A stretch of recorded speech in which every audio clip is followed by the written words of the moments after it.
आलो आहे। Latur education hub आहे। या एज्युकेशन हबला तुम्ही या ठिकाणी मागणी केली आहे, सेंट्रल युनिव्हर्सिटी झाली पाहिजे। ही मागणी घेऊन आपण लवकरच देशाचे प्रधानमंत्री नरेंद्र मोदीजींकडे जाऊ। तिसऱ्यांदा मोदीजी प्रधानमंत्री होतील तर लातूर करता त्यांच्याकडनं आपण ही भेट सौगात या ठिकाणी मांडू। बंधू भगिनींनो, हे सर्वसामान्यांचं सरकार आहे। आज ज्यावेळी आमचा शेतकरी अडचणीत आला, जगामध्ये मोठ्या प्रमाणात लढाई सुरू झाली, रशिया युक्रेनचं युद्ध असेल, या ठिकाणी अखाती देशाचं युद्ध असेल, शेतमालाचे भाव पडले, आमचा सोयाबीनचा शेतकरी, आमचा कापसाचा शेतकरी अडचणीत आला, भाव कमी झाले। आम्ही प्रधानमंत्र्यांना भेटलो, आमच्या मुख्यमंत्र्यांच्या नेतृत्वात या ठिकाणी निर्णय घेतला। हे जे काही भावातला फरक आहे तो भावांतर योजनेच्या अंतर्गत आमच्या शेतकऱ्यांना, सोयाबीनच्या शेतकऱ्यांना, कापसाच्या शेतकऱ्यांना 4000 कोटी रुपये हे राज्य सरकारच्या वतीने देण्याचा निर्णय घेतला। आणि बंधू भगिनींनो, आचारसंहिता संपल्यानंतर सोयाबीनच्या शेतकऱ्यांच्या खात्यामध्ये भावांतराचे पैसे हे त्या ठिकाणी जमा करण्यात येतील।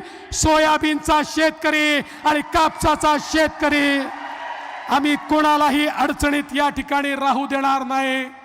ही साधी लढाई नाही आहे। देशाच्या प्रधानमंत्री पदावर कोण असेल त्याची ही लढाई आहे।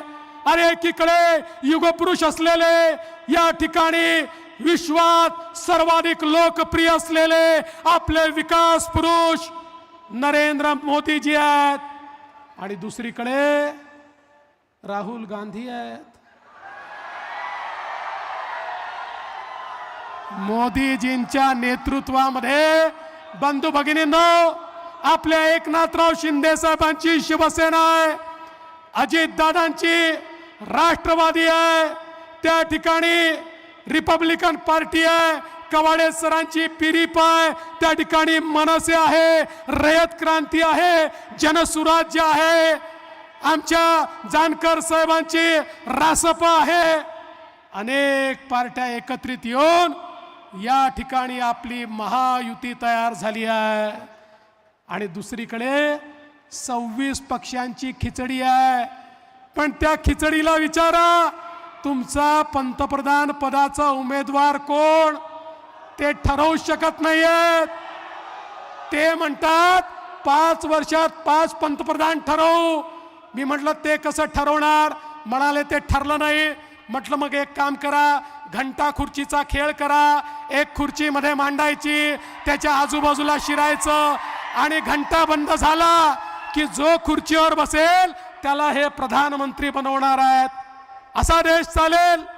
ज्यांच्याजवळ नेता नाही, ज्यांच्याजवळ नीती नाही, ज्यांच्याकडे नियत नाही, असे लोक देश चालवू शकतात का? अरे आपल्याकडे मोदीजींची विकासाची गाडी आहे, मोदीजींचं भक्कम इंजिन आहे। त्या इंजिनला वेगवेगळ्या पक्षाचे डबे लागले आहे। दीन दलित, गोर गरीब, आदिवासी, शेतकरी, शेतमजूर, महिला, अल्पसंख्याक, ओबीसी, भटके, विमुक्त, सगळ्यांना आपल्या ट्रेन मध्ये जागा आहे। या विकासाच्या गाडीमध्ये सबका साथ सबका विकास म्हणत आपण पुढे जातोय। दुसरीकडे त्यांच्याकडे डब्बेच नाही आहेत। सगळे सांगतात आम्ही इंजिनच आहोत, बिन डब्याची गाडी आहे। राहुल गांधी म्हणतात मी इंजिन आहे, शरद पवार म्हणतात मी इंजिन आहे, उद्धव ठाकरे म्हणतात मी इंजिन आहे, मुलायमचा पोरगा म्हणतो मी इंजिन आहे, लालू प्रसादांचा पोरगा म्हणतो मी इंजिन आहे। माझा तुम्हाला सवाल आहे, इंजिन मध्ये किती लोकांना बसायची जागा असते? ड्रायव्हरच्या व्यतिरिक्त इंजिन मध्ये कोणी बसत नाही। बंधू भगिनींनो, राहुल गांधीच्या इंजिन मध्ये फक्त सोनियाजी आणि प्रियंकाजींकरता जागा आहे, इतर कोणाकरता जागा नाही आहे। उद्धव ठाकरेंच्या इंजिनमध्ये केवळ आदित्य ठाकरेंकरता जागा आहे आणि शरद पवारांच्या इंजिनमध्ये केवळ आणि केवळ सुप्रियाताईंकरता जागा आहे, तुमच्याकरता जागा नाही आहे. आणि म्हणून 7 तारखेला सुधाकर श्रृंगारेची बटन तुम्ही दाबली की लातूरची बोगी ही थेट मोदी साहेबांच्या इंजिनला लागेल आणि मग लातूरला कोणी थांबवू शकणार नाही. मोदी साहेब या ठिकाणी पोचले आहेत. त्यांच्या नेतृत्वामध्ये नवीन भारत घडतोय. त्यांच्या नेतृत्वात महाराष्ट्र पुढे चाललेला आहे. तुमचा आशीर्वाद हवाय. सांगा, तुमचा आशीर्वाद आहे का?